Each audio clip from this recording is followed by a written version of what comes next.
Hey adventurers, so today is going to be another book review. This is going to be for Harry Potter and the Sorcerer's Stone, or the Philosopher's Stone, by J.K. Rowling. It's a low fantasy, it's a magic school setting, chosen one setting. There's a lot of subgenres that it kind of fits into, or rather a lot of tropes that it plays into.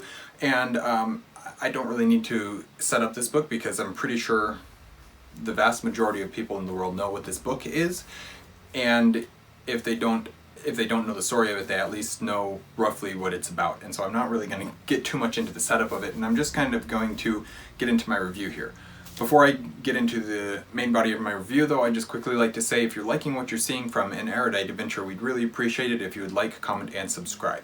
So, Harry Potter and the Sorcerer's Stone, I do have it here. I don't have the Philosopher's Stone, unfortunately, but that's the way it is. Anyways, Harry Potter and the Sorcerer's Stone is the first book in the Harry Potter series, obviously. This is actually my third time reading through this book. Not the series, I've only read the series once, but I have read book one three times. Three times as of this reread. I do want to continue reading the series, but I told myself I think the next time I reread this, I'm going to listen to it on audiobook, and that's actually what I did with this first one, but I haven't gotten the other audiobooks to listen to as of yet, and so it's just kind of been, we'll get back to them when we get back to them.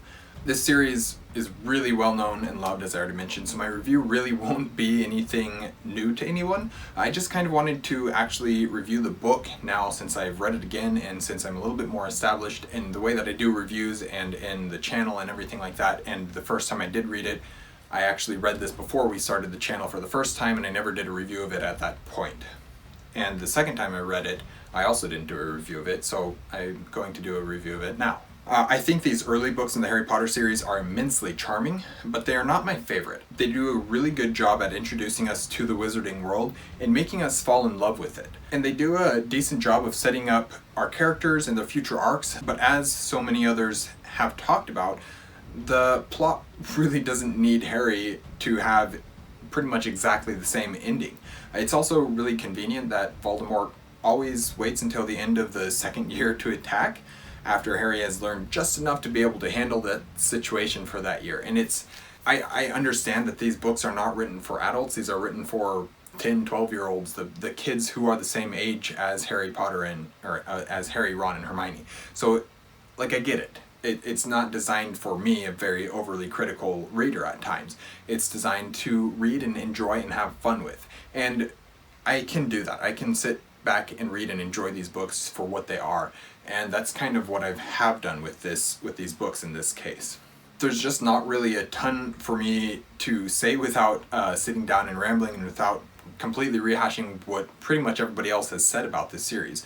I think J.K. Rowling does a great job with the magic and making it feel like magic rather than science, and what I'm getting at there is it's very much a soft magic system, whereas Sanderson is known for a hard magic system, which is basically just science that can't be applied to everybody. It's selective in the way that the science works. But there are very hard and fast rules to the magic of Sanderson or something like that, whereas with Harry Potter, it's whatever they need to happen for the series to work, that's what happens. And there are some rules to it, there are some explanations for how things work, but there's really not a whole lot of hard rules for it. And I think that Rowling does a great job at writing that type of magic system that you can just be immersed in.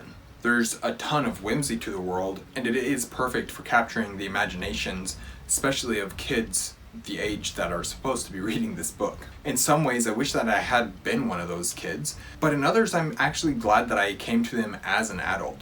Being able to see them for what they are and not be so infatuated and influenced by them in every way seems to actually have given me a different perspective on them and allows me to enjoy the storytelling without being so overwhelmed by nostalgia. And as a storytelling, that is absolutely something that I value, is being able to look at and analyze a story and not have my vision clouded by nostalgia.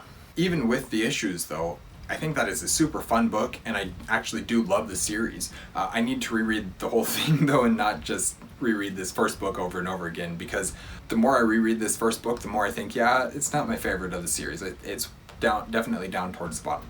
Once I reread the entire series, I will go through and rank them and actually have an accurate ranking of them, because my perception of my ranking at the moment is definitely colored by my opinion of the movies, which I have watched several times. So anyways, that is my review for Harry Potter and the Sorcerer's Stone. Thank you guys for watching an Erudite Adventure. We are posting a lot of videos at the moment, so we will see you guys again soon. Stay warm.